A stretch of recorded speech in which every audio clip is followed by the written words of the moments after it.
एकीकडे भारत पाकिस्तानमधील युद्धजन्य परिस्थितीच्या बातम्या सुरू असताना स्थानिक स्वराज्य संस्थांच्या निवडणुकांची बातमी बॉम्बसारखी येऊन धडकली। ओबीसी आरक्षणाच्या कायदेशीर पेचामुळे रखडलेल्या स्थानिक स्वराज्य संस्थांच्या निवडणुका 4 महिन्यांमध्ये घेण्याचे आदेश सुप्रीम कोर्टाने दिले। म्हणजे सप्टेंबर महिन्यामध्ये निवडणूक आयोगाला महाराष्ट्रातील रखडलेल्या महापालिका, जिल्हा परिषद, नगर परिषदा, नगर पंचायत आणि इतर स्थानिक स्वराज्य संस्थांच्या निवडणुका घ्याव्या लागतील। तसंच 4 आठवड्यामध्ये निवडणुकांबाबतच्या अधिसूचना काढण्याचे आदेश देखील सुप्रीम कोर्टाने निवडणूक आयोगाला दिलेत। 2022च्या आधी असलेल्या ओबीसी आरक्षणानुसार निवडणुका घेण्यात याव्या असं कोर्टाने आता स्पष्ट केलं आहे।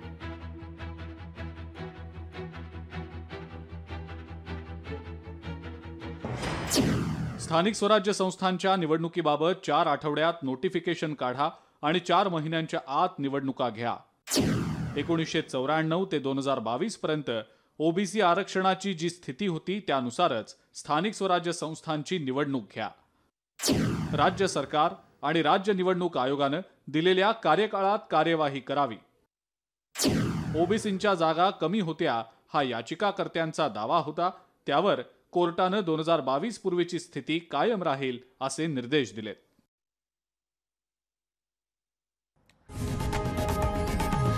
लोकशाही मराठी ऐका, पहा, जागरूक रहा।